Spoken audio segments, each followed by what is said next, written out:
Bonsoir, bonsoir à tous les téléspectateurs d'Echo 237. Mesdames, Messieurs, nous sommes rendus à Dakar, le marché Dakar particulièrement, où nous trouvons actuellement, c'est dans l'arrondissement de Douala 3e, où Echo 237 a décidé de passer la parole aux populations pour qu'ils s'expriment, qu'ils adressent leur doléance à l'endroit du maire de Douala 3e qui a la responsabilité de s'occuper de cette municipalité.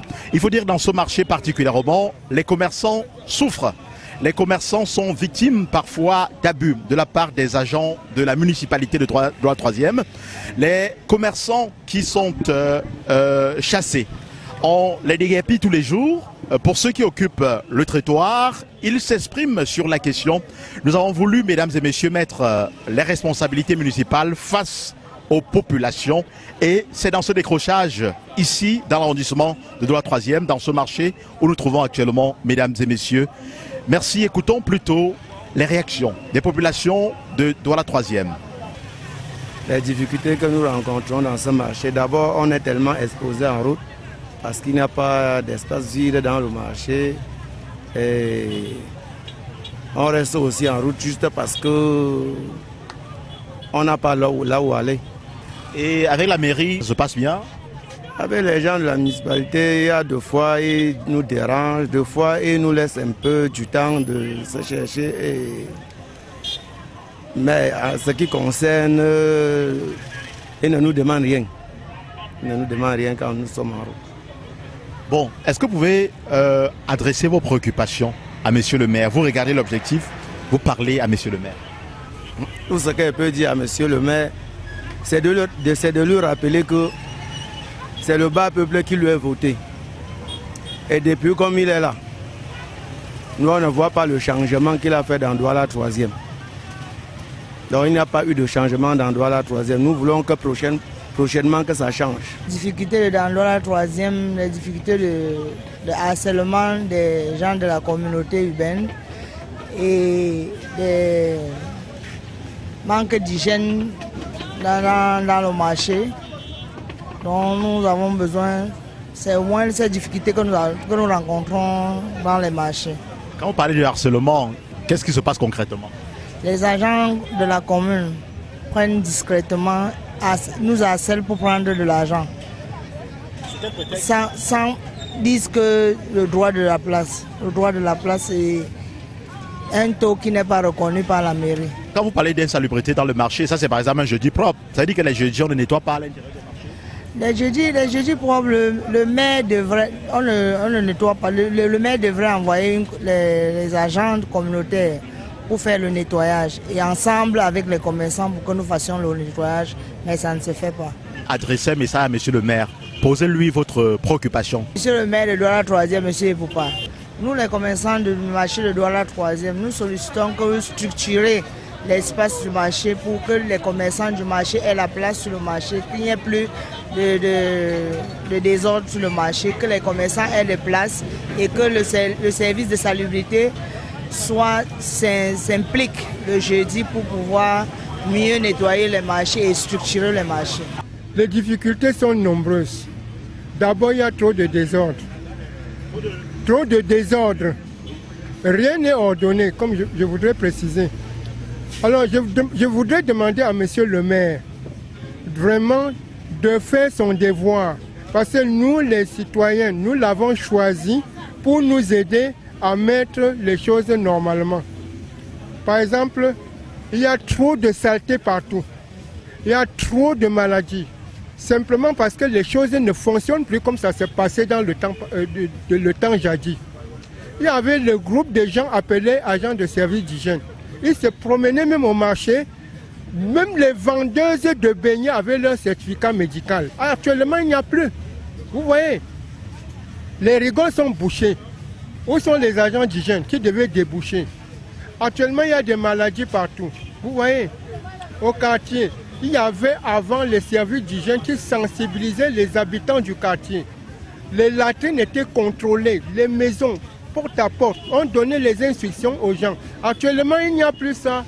Et maintenant, on va nous dire qu'il y a le choléra, il y a ceci, simplement parce que même les gens là-même sont causés de tout ça. S'ils sensibilisaient les gens, il n'y aura pas trop de maladies comme là actuellement. Voilà ce que je voudrais demander à monsieur le maire à penser vraiment à nous faire.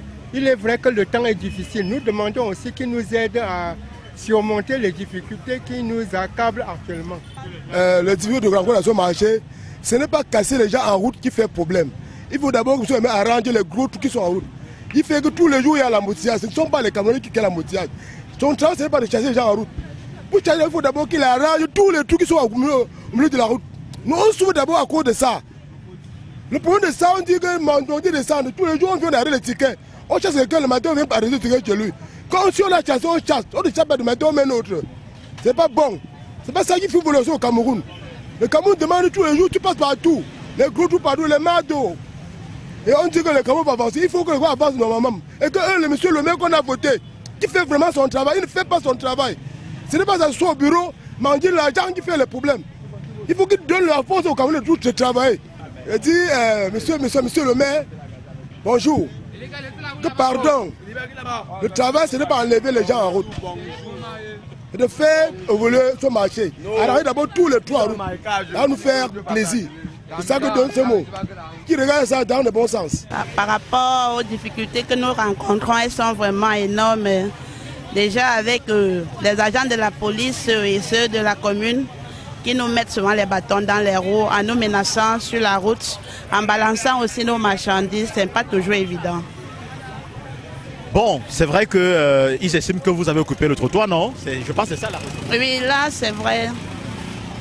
Est-ce que dans le marché, il n'y a pas des endroits pour que, plus aménagés pour que vous puissiez vous installer? Ah, aussi vrai que peut-être par endroit dans le marché, il y aura de l'espace. Est-ce qu'il existe un seul marché où les gens n'occupent pas peut-être le trottoir, peut-être pour les marchés, pour les différentes activités? Le marché partout, avec le dehors, on occupe toujours le dehors, ça ne commence pas par nous. Lorsqu'on a balayé par exemple même les ordures qu'on a laissées, nous revenons trouver toutes ces ordures-là sur le trottoir, sur la route. Regardez un peu tout le long de la route, c'est du n'importe quoi, c'est tout un boulevard là, c'est pas propre. Nous sommes nous-mêmes déjà exposés à ces saletés-là. Donc ce n'est pas déjà agréable. Ok, vous allez regarder l'objectif de la caméra, vous allez exprimer ou alors adresser votre préoccupation en tant que commerçante et en fait commerçante d'endroit 3e à monsieur le maire. Bon, ce que je dirais à monsieur le maire comme mon souhait de doléance serait un peu de renforcer son équipe de propreté pour qu'il puisse nous aider à aménager nos endroits où nous venons nous débrouiller. Déjà, nous constatons que le marché est déjà bien saturé. Et tous ceux qui sont au marché, nous constatons qu'il y a beaucoup de jeunes qui n'ont pas de quoi faire et ils viennent nous saturer, nous les anciens, déjà qui avions mis long déjà sur le terrain. Et ce qui fait qu'on n'arrive même plus à s'en sortir parce qu'il y a déjà le marché tellement saturé des jeunes. Et on ne sait plus quoi faire. Parce que même pendant que nous venons, et tout ce que nous exposons, c'est juste un pétant. Non seulement cela, par moment, on nous demande même parfois de déguerpir. Et on se pose même les questions si en réalité, le gouvernement est même conscient de ce que les gens sont en train de vivre. Parce que nous regardons, même rien que sur notre rayon ici, il y a les licenciés, il y a les bacheliers, mais ils n'ont pas de quoi faire. Quand ils viennent s'installer en route, maintenant, ceux même qui sont dans les bureaux n'ont pas le niveau, mais ils viennent les chasser. Et quand ils les chassent, ils les demandent d'entrer au marché. Ils sont incapables de fournir une seule place à quelqu'un dans le marché. Donc voilà les difficultés que nous rencontrons. Et nous prions, et tous les jours, on attend, on dit qu'on va faire quelque chose, on va faire quelque chose. Ça fait aujourd'hui plus de 25 ans, plus de 30 ans, on n'a jamais rien fait. Si tu pars prendre une boutique, tu ne dois même pas trouver. Une boutique aujourd'hui, aucun jeune est à mesure de prendre une boutique pour s'installer. Parce qu'il n'a même pas déjà le capital. Avec 10 000 francs, quelqu'un se lance, il part chercher 2-3 paires de chaussures, il vient installer pour trouver de quoi manger. Il y a la police, il y a la police municipale, les gendarmes, dans tous les coins. Quand tu prends un client, le client te donne sa destination. Tu arrives à la destination du client, en voulant déposer le client, un policier sort derrière, il t'arrête qu'on ne gare pas là. Quand il dit qu'on ne gare pas là, mais il ne vous dit pas que garer ici. Vraiment, et quand il te prend là, il te demande de te donner 5 000. Tu ne vois pas ce que tu as fait, tu te vois, tu sors de chez toi peut-être à 7 h. À 10 h, 11 h, un policier te prend, il te demande 5 000. Tu as travaillé les 5 000 là quand? C'est ce que tu as travaillé hier qui veut prendre ou c'est ce que tu viens de travailler. Donc vraiment quand ils font ça, vraiment ça nous énerve. Ça nous met mal à l'aise. Ça ne nous encourage pas. Pourtant, c'est les familles qu'on porte en route, c'est les familles qu'on aide. Ils ne vont pas dire que les femmes ne viennent pas faire le marché, ou bien même les mamans. Nous sommes en route pour les aider. Mais quand ils t'arrêtent, ils te demandent 5 000 francs. De 7h à 8h ou à 11h, tu as travaillé 5 000 francs. Oh, les voitures qui font le transport en route, eux, ils paient le contrôle à 500 francs. Mais quand un policier ou un gendarme arrête une moto, il demande 5 000, il demande 10 000. Ils croient que nous, on a trop d'argent. Donc, c'est vraiment, ça nous met mal à l'aise. Dans l'arrondissement de Douala 3e, les difficultés que nous rencontrons, premièrement, l'insalubrité. Ça a été regardé un peu le désordre vient à savoir les insécuritaires qui gagnent un peu de partout. Passez un message à monsieur le maire de Douala 3e. Non, moi je veux passer un message à monsieur le maire de Douala 3e parce que tous les maires qui sont passés à Douala 3e sont pareils. Le message qu'il peut passer, c'est au peuple camerounais, c'est à la population camerounaise. Quand vous dites que les maires sont pareils, ça veut dire quoi? Parce que Douala 3e n'a même changé. Nous sommes ici pour un rond-point Dakar. C'est passé de mal en pire. Donc le désordre que nous avions il y a 10 ans ont plutôt empiré. C'est pour ça que je n'ai pas besoin de passer un message au maire de Douala 3e parce que ça ne changera rien. Le message au Camerounais, c'est que pendant les élections présidentielles, en tout cas que tous les Camerounais s'inscrivent sur la liste électorale et que pendant les élections présidentielles surtout, en tout cas toutes les élections au Cameroun, que tous les Camerounais sortent en masse, votent pour l'opposition et contrôlent le vote. En l'occurrence, si je peux être personnel, en l'occurrence le MSC, voilà, que tous les Camerounais sortent, votent tous pour Maurice Kamto, ne pas se décourager après le vote. C'est-à-dire voter, contrôler son vote. C'est-à-dire nous votons tous, nous restons là, nous contrôlons jusqu'à la dernière minute que les bulletins soient, que tous les bulletins soient remplis et que tous les votes soient accomplis, que les Camerounais sachent tout ça. Et donne 2 jours au gouvernement. Parce que si nous mobilisons tous et donne un ultimatum au gouvernement que dans 2 jours, que les résultats sortent, ça va sortir. Voter et aller à la maison, rester dans les bars, se contenter du fait qu'on a voté pour Maurice Kamto ne suffit pas. Parce que nous avons un gouvernement en place très technique, très stratégique dans les fraudes. Mesdames et messieurs, c'est ici que nous allons mettre un terme à ce micro-trottoir. Nous avons sillonné les rues de l'arrondissement de Douala 3e. Vous avez écouté les réactions des populations qui ont formulé leur doléance à l'endroit du maire de Douala 3e. C'est vrai que beaucoup ont peur de s'exprimer, de peur de représailles. C'est d'ailleurs le constat que nous faisons depuis un certain temps.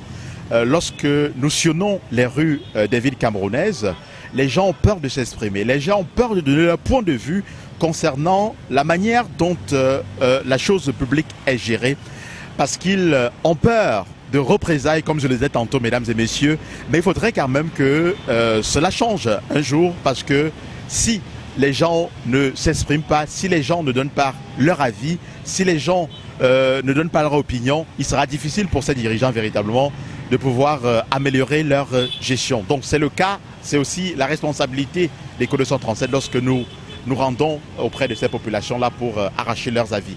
Mesdames, Messieurs, c'est donc ici que nous allons mettre un terme à ce micro-trottoir. Je suis Thierry Katé, journaliste reporter d'Images pour le compte des Côtes 237. À bientôt.